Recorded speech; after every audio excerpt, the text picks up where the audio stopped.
Hey there, welcome to the Reinsurance Podcast, the place where we dive into all things reinsurance, the coolest part of insurance. We're your hosts, Jerad and Ben, a couple of ex-practitioners who loved the industry so much we founded Supercede to tackle some of its biggest headaches. And we're here to share our insights and stories with expert guests as we uncover what's really going on in the industry. Welcome back, everybody. It's me, Jerad Lee, with my co-host today, not Ben Rose, but Tom Spire. Welcome, sir. Thank you. Good to be here. Always good to have you on the show. Ben's feeling more and more neglected as you sort of co-host with me more often. I know. We open an office in London, and Ben actually comes to work less. But he is still alive and well and will be with us soon. So fret not, our Ben Rose faithful fans. Indeed. He will be back on the show in due course. So we thought we'd mix it up for today a little Yeah. bit. And instead of Jerad interviewing people, we thought we'd make Jerad answer some questions for once. I'm incredibly sweaty this episode already. Just the idea of being on this side of the table is stressful. And we also decided to mix it up in terms of, we've always been very, very focused on the reinsurance industry and talking about that. But we want to talk a little bit more about the intersection between technology companies and the insurance and reinsurance industry. Yep. So I don't know whether you want to start by just giving a bit of an overview of what the landscape of technology in re-stroke insurance looks like. Yeah, we've talked about something like on a similar topic ages and ages ago, but you have this, at a high level, you have like FinTech, right, which is all like modernizing the general banking infrastructure, and then InsurTech kind of split off from that. But that sort of always retained like a consumer lens, like things that emerged for you and I because of pain points that individuals have. And then there's just now been this sort of emergence of people working on sort of more sophisticated parts of the insurance and reinsurance space, of which we are certainly like pioneers in like the reinsurance specific category of that's all that we do. So is there any kind of formal split between InsurTechs that take on risk or have an underwriting function as part of them and ones that are purely technology providers? Yeah, so I think those would be the two major camps, right? Like whether you're becoming a risk-bearing, well, maybe there's three camps. The one being, let's call it a regulated entity, one being a risk-bearing entity. I'll talk about the difference between those, and the other being just a pure independent technology play. Legal entities could be either MGAs or brokers or insurers, all of which would have some sort of legal component to what their business looks like. More modern ones will have a technology angle to them. On extreme ends, you have firms like Lemonade, very much risk-bearing, taking on risk onto their balance sheet, but presenting themselves as a technology company. How effective that's been as they've grown, building as a tech brand is hard to say. You also have some brokers and MGAs on the insurance side that are just pure digital players. But the objective is to take the existing business model of those types of entities and just rebuild it on a far more modern tech stack, but with the same sort of general metrics and target objectives that you would as any broker, any insurer, or MGA. But then, as you say, there's the pure technology layer. And InsurTechs have existed for decades now, right? The original ones being Guidewires and DXCs and people who just built software for the industry. The little vans that used to drive around and collect the slips from Lloyd. Exactly. Scan them into a computer system. Centralizing pieces of this work. And then you had the sort of emergence of solutions that was kind of early-ish SaaS. It wasn't as on the internet as SaaS is now, and it wasn't as replicable as it is now, but the first CAP models were sort of very much fell into this camp where they built the model and then any number of cedents could buy a very similar model that could then be amended along the way. But for a very long time, that kind of was where innovation in technology on this side of the industry sort of stopped. And I wrote an article a couple years ago now, but it was talking about almost the investment insurance companies and reinsurance brokers made in technology in the earliest days actually created more complexity later on, as it was harder and harder to unpick that, right? There was enough of a framework to build technology, but there wasn't enough. It wasn't sufficiently inclusive at the time. So what happened was they constantly had to be making like Band-Aid changes and duct taping things together and adding on little bits of stuff that their team had designed or built in-house with stuff that they'd bought. And it was very much these Frankenstein monster solutions that companies needed to have because they adopted tech so soon in their journey. So was the cause of that bad decision-making or the immaturity of the market? I think it was, in hindsight, it was good decision-making at the time, I think. It was a recognition that we need to adopt technology and the internet and computers to do this work more effectively than we've ever been able to do before. What turned out to become quite a painful part of the journey was an awareness that, we talk about this all the time, but an awareness that for generations, no rules applied. And computers really like rules, right? So you're going through and loading slips and documents, and there's all these weird nuances that reinsurance especially has. And this, again, we'll kind of circle back to this, I think, but one of the major differentiators between technology and reinsurance and any other InsurTech sector is like homeowners insurance policies are going to be pretty consistent up and down. Like if you looked at a portfolio of risk that, you know, a really old company like a Travelers or a State Farm would have written 100 years ago, sure, some of the clauses will have updated and other elements will have evolved, but structurally it was a very homogeneous book of policies then, and it is now. Where reinsurance, they're all unique and bespoke, and there's all manner of weird nuances. And as brokers and their cedents got more creative to solve complex business problems for the cedents, it became increasingly so.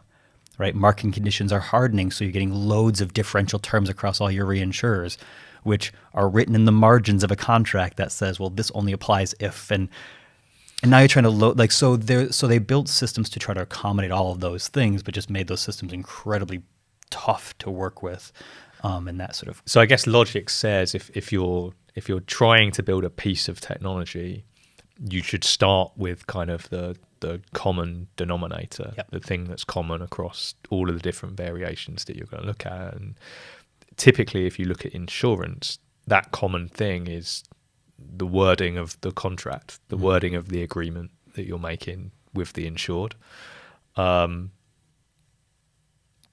point you're making is that's not the case when it comes to something like reinsurance, for example. Yeah, when you think about, like, if we at the most simplistic level, like the common level for a reinsurance contract would be what limits and attachments apply to this contract. But as everyone probably listening to this knows, that once you start interrogating that, it's so much more nuanced, right? There's sublimits by peril and sublimits by section or geography. And then within those sublimits, you might have differential terms by different reinsurers based on their appetite for that thing. And I think to highlight why this is so difficult in our industry is looking at something like B3I, right? You had 20 some major insurers, cedents, and reinsurers sort of coming together to try to move this whole industry onto a blockchain solution that would sort of automate huge amounts of this work. And the sort of central thesis was true and correct and ambitious, and it was aligned with, well, we'll just make it such that when a claim comes through, it'll just automatically flow through all these component parts. But even then, the difficulty that they had was there's so much gray area that needs to be evaluated and managed, that, like, how best can we do that? So when we sort of came in to build technology into this space, the way we thought about it was, let's introduce standardization where it's the most needed and most likely, but then allow for huge ranges of flexibility across how you capture wordings and how you capture subclauses. Because even then, we do tons of integrations with other platforms for our clients, and even then, all of those clients will have a different way that they interpret elemental points. So it's just exposing the data points that come out of our platform in a flexible enough way such that they can take that data point however they will process it in their system, because you're trying to build this really nuanced position of introducing standards where you can, but being fully aware that like standards are really hard in a space like ours that's used to not having them. So there's a bit of a kind of hot phrase that's used at the moment by technology companies in particularly insurance, and particularly in London market insurance, which is this idea and concept of being data first. And I guess the definition seems to be quite woolly to me, at least, of what that really means, because there's some companies that are saying that they're data first, but everything they build is based off of a contract. Like your starting point is a document. Yeah. And my impression of what data first meant originally was the absence of documents or whatever. And then, as you rightly say, a data point for your technology company could not be a data point, or could be a different data point for any one of your clients or another party that you're interacting with. So how important is it to be data first, I guess, firstly, and then secondly, what does it really mean, and can we ever be truly data first? What is it? I'll start with the last couple. What does it truly mean? My guess is as good as yours. I think in all honesty, there's a lot of it where presenting that as position is sort of buzzwordy. Like it doesn't really mean anything. I think it's important to be data centric, and that's a different thing than being sort of data first. And I'll maybe try to touch on that. And then will we ever truly be data sort of first or data centric as a business? I think one of the difficulties our industry has always had is the reliance it has on so many counterparts.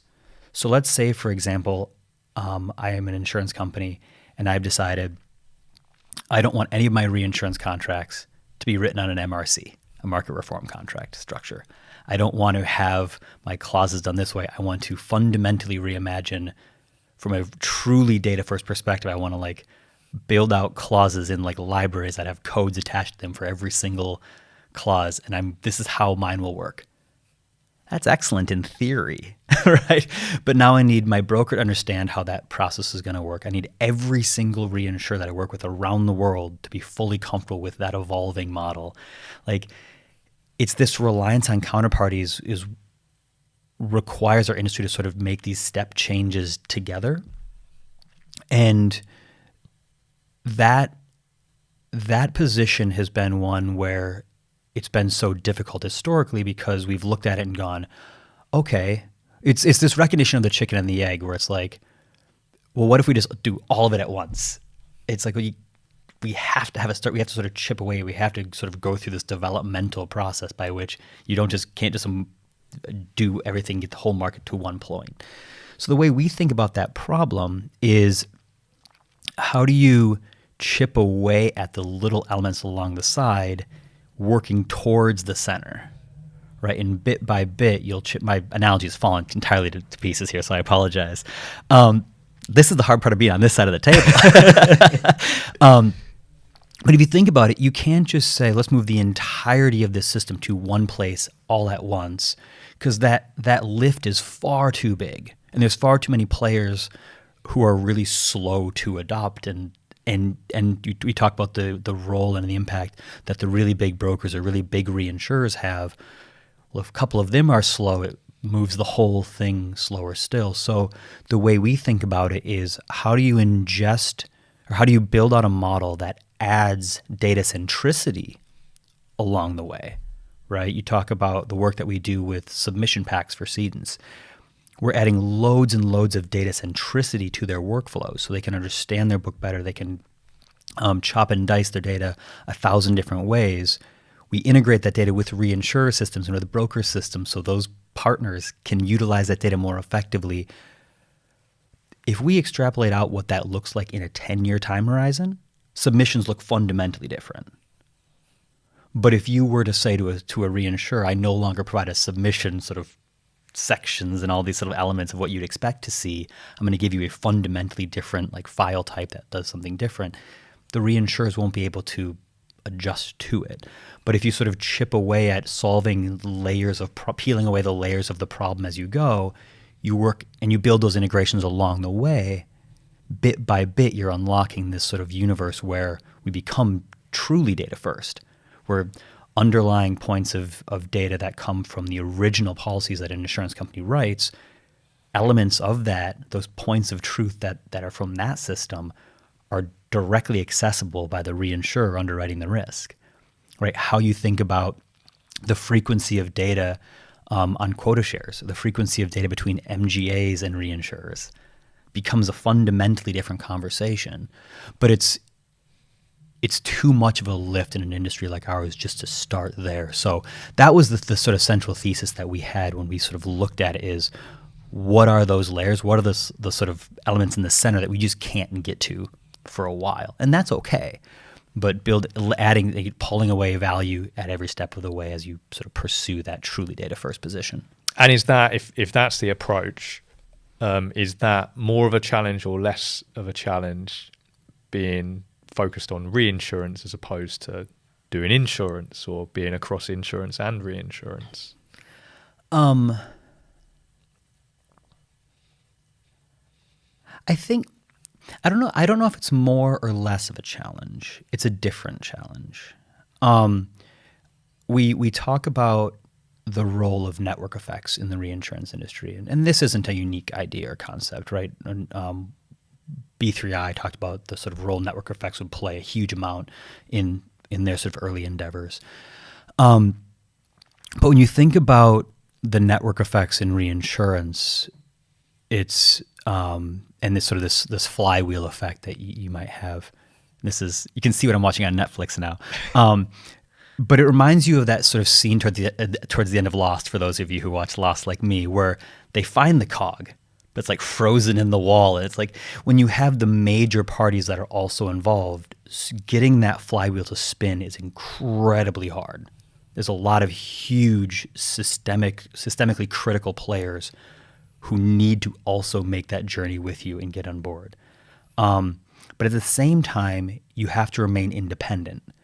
And that was another big thing that was central to our sort of journey.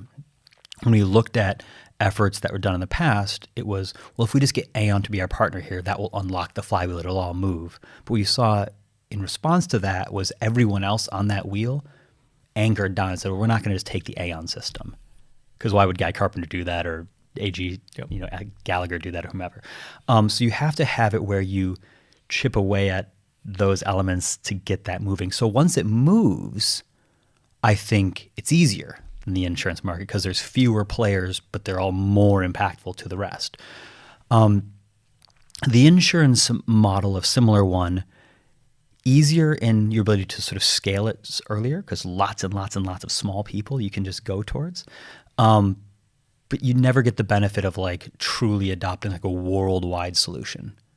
Where the reinsurance model, once one begins to emerge, that becomes the data-centric place that is happening, will be one where everyone's sort of like circling around going, here's how we trade more effectively with our clients. Here's how we move the data between our partners more effectively. Here's how we move money between parties, or build models off the data that like our trading partners can ingest more effectively. That all works much smoother in a reinsurance industry. And it's one that our broking partners are excited by because they're able to ingest data in ways that has never been done before. We talked about that on our Jan 1 recap episode. There's these really exciting parts where they're looking at their ability to service their clients, their ability to work alongside their reinsurers for, restricted capacity and deliver more because we're moving towards that data first piece. And they can only do that by leveraging solutions that loads of their clients are using, right? Those are those sort of step changes that will happen in an industry like ours. And what stage do you think we're at now? Like, is the flywheel moving? The flywheel's beginning to move.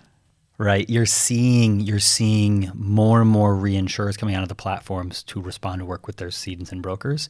You're seeing more and more brokers building the integrations onto our out of the data sets that come out of Supercede so that they can build insights and evaluate performance of structures and all these types of things to deliver more value to their clients. You're seeing more and more clients wanting to do the data on our platform because it does the data work easier, but recognizing the benefits because the reinsurer integrations that are happening and having.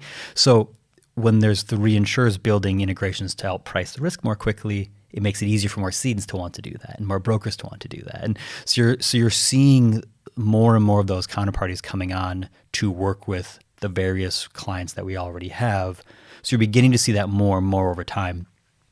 From a few years ago, it was like a couple, and now it's 100, like who are building some element of engagement and interactions there. So that's beginning to move, right? We're not yet at the point where like every reinsurer has built a full-end integration with us to help. But those are the types of things we look at as how do we make it where for our broker and cedent clients, we become like a central point of efficiency where they can drive value for their clients, work more effectively with their counterparts. And then you begin to see how new products emerge. And I think the thing that excites me the most about where a data-first industry goes is I think it looks different. And not like in a profoundly different way, but that becomes the point where it begins to be more familiar to this sort of comparison we always make around the financial markets. Like 50 years ago, when you'd buy a stock from a company, it looked fundamentally different than how the financial markets work today. And I think we oftentimes make that comparison, but we're at nowhere near the same starting point. As we move towards being truly digital, like truly data first, the types of products that brokers will conceive for their clients and be able to get sold in the market and covered in the market by reinsurers who understand the data in a different way, that becomes like truly exciting. So it's not going, we're going to go do that, because you can't go do that because there's too many things in the way. So it's sort of more of like recognizing that journey and then chipping away at what that looks like. And going back to the start of the conversation, that's a fundamentally different journey than what it would look to spin up a motor insurance MGA startup in the insurance space or something similar. That's sort of the nuance and the complexity that has on the reinsurance side.